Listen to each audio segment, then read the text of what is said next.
Time. It's after 2. I must get to the ground then, how my mind has been taken off. Now, how to get to the ground? Yes, always take a taxi in a strange city. No, not that again. In any case I have not seen any taxis here, except at the station, and that's a long way away, but I did see buses with boards up for the ground at the Council House Square. Yes, and I ought to be able to find my way back there. Yes, down there, through this alley, or crack, as some would call it, a paved alleyway, wet. It must have rained while I was having lunch, slightly. Or they have washed it down. No, what irrelevant absurdities I find myself thinking. Just, the pavement is wet, I must take appropriate care not to slip as I descend, past shoppers, still at it. This is their great day, of course, wives and daughters arm in arm after cami knickers, matching, no doubt, twin sets, similar gollyvanting. Radio shop, now no doubt called television shops, the half-dozen sets going, different programs, show jumping and swimming, those apologies for sport on television, while the only sport most people want to watch is soccer, the only real sport, the best, the pathetic ends they go to on Saturday after noons to cover up the fact that they are not showing football. Downhill, this must lead to the square. I remember this big furnishers. Yes, it lies directly the other side, a whole block. Follow it round, to the front. These curved windows were modern, now seem dated, but there are no reflections. Still, they take up space, a 4 feet wide strip round the perimeter of your showroom, that much out of your floor area, selling floor area, too. Can we afford it? Not that the sort of stuff they stock needs selling, anyway. It is that kind which is so too presented that it appears to offer a complete range of choice. Indeed, I should not be surprised if there were to be notices inside claiming something to that effect, if not for the whole country perhaps for the biggest range, most complete choice in the Midlands, certainly in the city, so that almost all couples coming here for their bedroom suite, their sofa and easy chairs, their carpets and kitchen cabinets, will feel that what they see does indeed represent all that there is to choose from, and therefore limit the area of their own choosing merely to color and price and simple availability. Then they wonder at the ordinariness, the sameness, the dissatisfaction they vaguely feel, the resentment at each installment payment, for 30 months or more a weekly reminder of the moment of non-choice. I am too cynical. And, besides, how do I know any of those things? I do not. Yes, turning the corner, across the square, a queue, not too long, moving all the time, too, they have it well organized, a queue too of buses and trolleys, as well.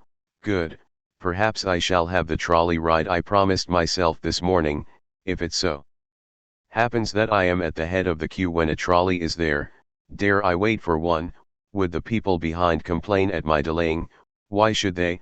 One person would arrive there sooner in my posited place. Could I face such anger? Anyway, would it be worth it?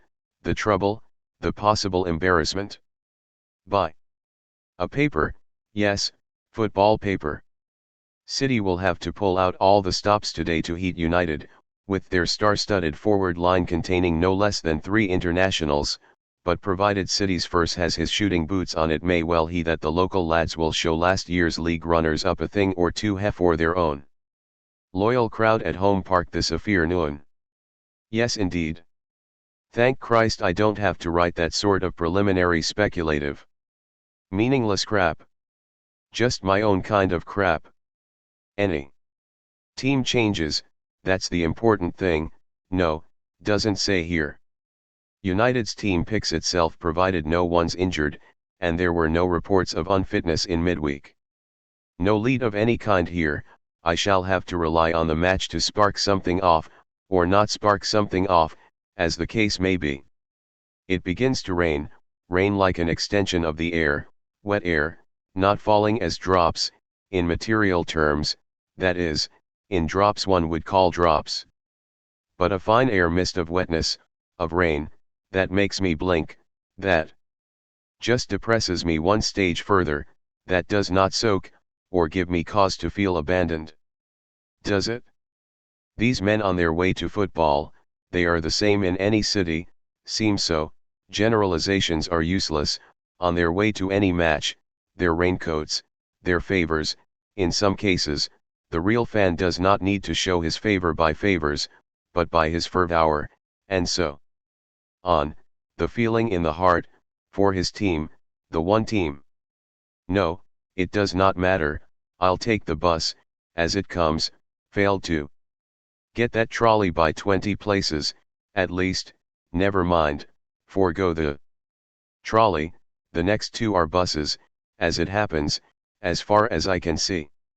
There might be a miracle, a trolley might come next, or a surprise, but no, I do not believe in that kind of miracle, or surprise, any longer, it is simply not, and does it matter, here's the bus, at least I'll be out of the rain, on the bus, for as long as it takes, how long does it take, and this way I get an inside seat, near the window, the seats are different from London buses, of course, and the sound the engine makes, earthier, the shudder of the diesel.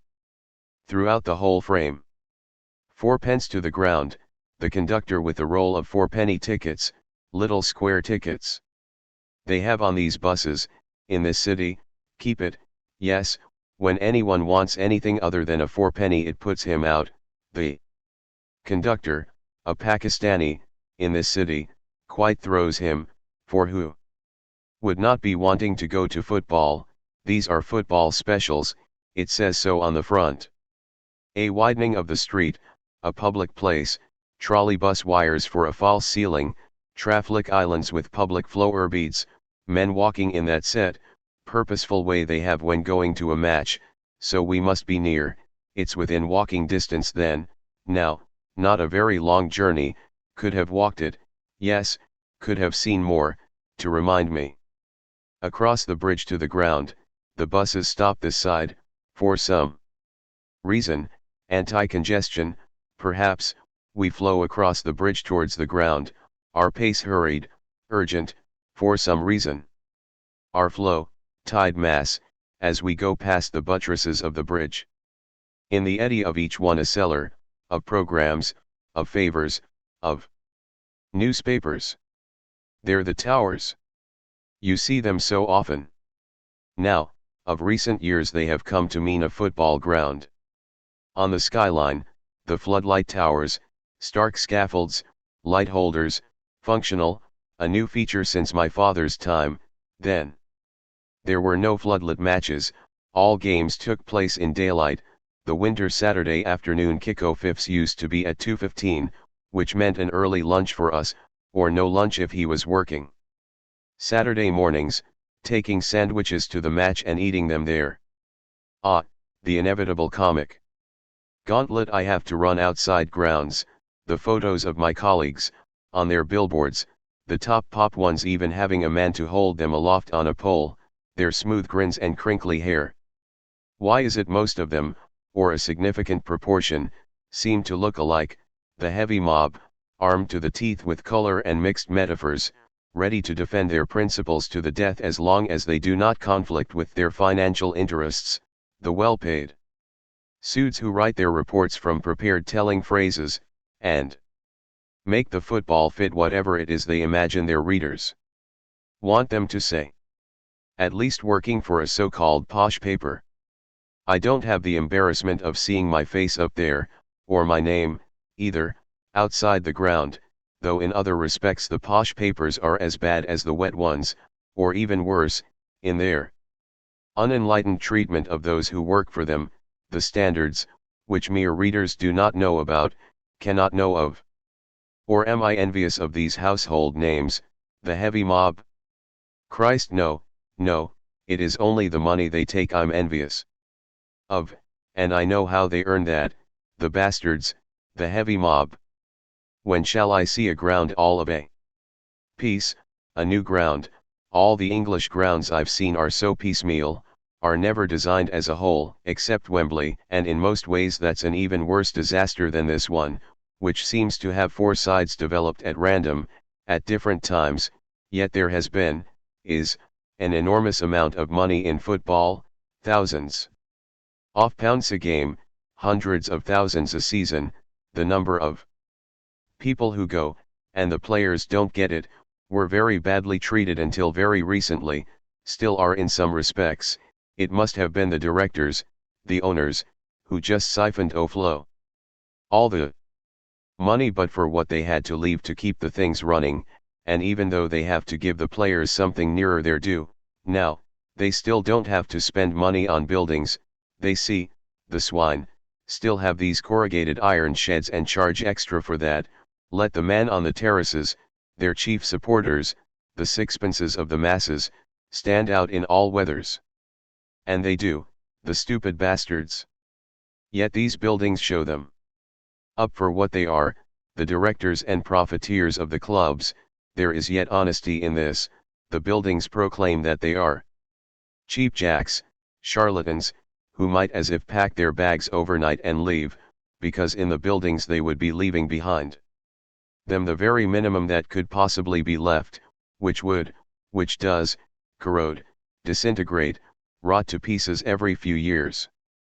So this ground, the usual mess of badly shuttered concrete, badly finished, the scruffy collection of huts which are the turnstiles, flattened back stand beyond them, the unpleasantness of this brick in such a circumstance, why waste anything of me with these things that disgust me, where's the press entrance, let's get on with the bloody job.